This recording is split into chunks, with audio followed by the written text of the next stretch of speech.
Today on the show, I want to take you back to my garden roots and share with you some of the inspiration that got me interested in gardening. And I grew up in Vian over in eastern Oklahoma, so we've come over here today to look at the person who got me started gardening. That is my dad, Mr. Les Owens. So we're going to take a look at his vegetable garden today. Hey, Dad, welcome to the show. Good to be here, Steve. All right. Well, Dad, we always grew all these vegetables here, and just growing up, we were always out here. You had John and Mark and I working in the garden. But when you were growing up, you guys used to grow a lot of vegetables down in the southern part of town, down south of Vian? Yeah, we did. We were raised on a farm. Dad was a sharecropper, and we raised a variety of different plants. We had green beans, corn. Of course, the corn we raised for our own team of horses because that's what we used to farm with back in the late 40s and early 50s. And we raised cotton, purple hull peas, hired the neighbors from the neighborhood to come around to pick when the harvest was ready, and haul the produce to a cannery in Stillwell or Alma, depending on which one was buying whatever was in season at that time. Alma over in Arkansas, across the border, yeah. So it was really an exciting time growing up on a farm like that, and we certainly had a large garden then because there was 4 of us boys at home. And Mother did a lot of canning, raised her own meat.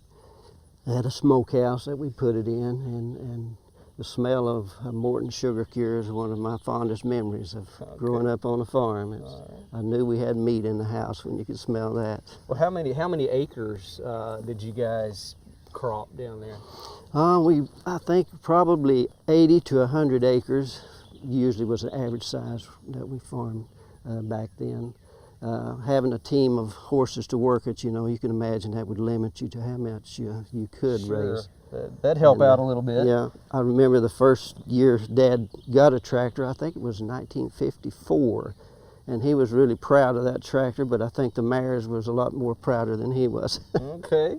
Well, Dad, here in the garden that we have here, we of course used to have the old house here that we moved into when I was 3 years old, and we had a garden out front, but years later we took the old house out and we built the other house, and now we've got a bigger garden.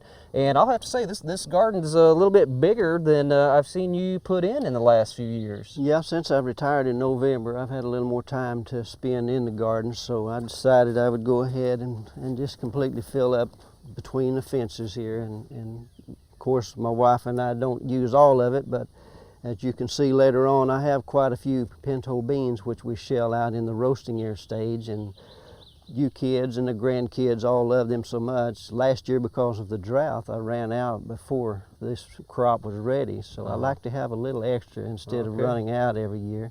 All right, so you got a lot of... I've got quite a few.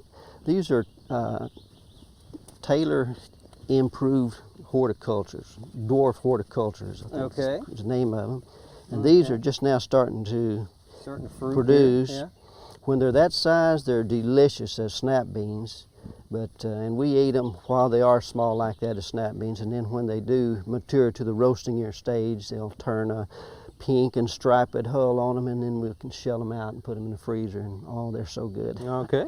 Well, right back here you've got some tomato plants, and this looks like kind of an odd place to put the tomatoes. Did you plant these here, Dad? No, these were volunteers that came up. We would toss our old rotten tomatoes out, and this would usually what would happen. I think this is a Rutgers that's coming up here. Oh, the larger ones? The larger one. This one over here with the ones that are starting to get ripe. I had yellow pear tomatoes last year, but you can see undoubtedly they were a hybrid. So I'm getting some kind of a little red cherry tomato coming there. Okay, that's something that happens when we have some open pollination out here. You never know what that's true. What you're going to get in the garden. Well, right up here, Dad, I see you've got some, I guess, some Swiss chard. Yeah. When did you plant this? Well, we planted that pretty early in the spring. We use it just like, mix it with lettuce in a salad. It's delicious like that. You can see a little bit of a seed in that goes a long ways. So I'll have to start visiting with the neighbors with a sack of that soon. See who wants some Swiss chard. Uh-huh. Well, right up here, see, Dad, you got some young beans planted here, and kind of a tub of potatoes. What's the story Right, here? this is where I had my potato crop. I had 3 rows. These are Kennebecks, and because of the late freeze, they froze. They had gotten up about 4 inches tall, and they had frozen down completely to the ground. I thought about tilling them up, but some people said leave them there, they'll come out, and sure enough they did. And off the 3 short rows here, I've got probably 5 bushels of Kennebecks. Wow. This is a sample of them right here. Okay, well those are some Pretty nice looking potatoes from some that froze back. Right, yeah, I was afraid because of all the rain and everything that they may not keep as well, but we'll see how it goes. Okay. And on the fence here, you've got several buckets. What are those for, Dad? That's my harvest buckets there. I'm always looking for something to pick the crop in, and All right. I keep them handy on the fence there. Yeah, that's pretty convenient. You got some broccoli there, still producing a few little heads, and you've got Right. a lot of harvest off of that so far? Yes, that was a really good crop this year off of this Pac-Man broccoli, and you can see it's about reached the end of its life, so I'll move that and prepare to plant something else a little later on. Okay, so you're always adding something else to the garden. I try to keep the spaces filled. Okay. And you've got a few different types of onions here that you planted this year? Right, these onions just came from right off of Walmart's shelf out in the little packages. I've got yellow Bermudas and some red ones, or purple ones some people call them, and then I had some white ones, which I think we've eaten most of them. I didn't get a real good stand of these sets. Sets is what I planted this year instead of the plants. I don't know if they were too dry or what, but making pretty good onions now. Okay, they look great. Yep. And as I look over here, right before we get to the corn, I see you've dumped some just some grass clippings here in the garden. Right, and that was something I remember we used to do quite a bit, just kind of snuffing out the weeds and building up the soil. Right, it builds the soil up, and I use it for mulch around the tomato plants and pepper plants too. It really works good. All right. Sure does. Well, what kind of corn is this, Dad? It sure is looking healthy, and I think it's about as high as an elephant's eye. That's true. This is candy corn. You can see there's 2 ears on nearly all stalks, and usually it makes 2 good ears. Some have even started 3 ears, but 2 good ears is great for a crop of corn. Okay, well, I certainly remember being out in the garden a lot and hoeing around the corn, and always trying to be careful not to hoe down one of the young plants. Right. And Dad, how come you got the corn in a block instead of long rows? Well, it gets better pollination that way. My garden is about 45 feet long here, and I can plant 5 or 6 rows of corn, and it's going to block out real good where I'll get good pollination. And you can see down through the middle there, it's got pretty good pollination all the way through. Sure. Those ears look like they're developing really well. Of course, the male flowers up here with the tassels drop the pollen, and each grain of pollen has to land on a silk yeah. on the ear here. Those are the female flowers to create a kernel of corn. So we need 1 grain of pollen for every kernel, and you've got a nice stand of corn here, Dad.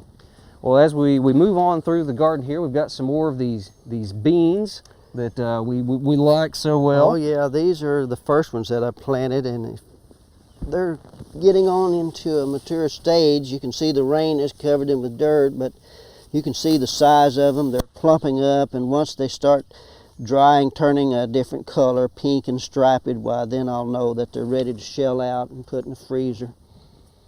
And hopefully this year I'll have enough to last until next harvest season next year. Okay, well, Dad, you've got a fence around the place to keep the rabbits out, and I see you're even utilizing the fence. We've got some beans back here, some Kentucky Wonder Pole bean. Wonder Pole bean, and we got cucumbers, we got cantaloupes growing on the fence. And just want to real quick also point out on the barn here, you've got your tools kind of up under the overhang of the barn, keeping them out of the rain there, and you got that scythe. What do you use that for? Well, that comes in real handy when your corn is finished, and you can take that and swing it along and just cut these stalks off. And same way with the bean plants, the broccoli, anything, you know, if you're going to cut it down and put it in your compost bin, well, that works real well. Okay. Well, Dad, you've done a real good job this year, and got lots of picking to do, and I'm sure I may get in on helping you do this a little bit. You might do it. Well, Dad, thanks for showing us the garden, and glad thanks to have for you out. thanks for teaching me how to Glad, garden. glad I did.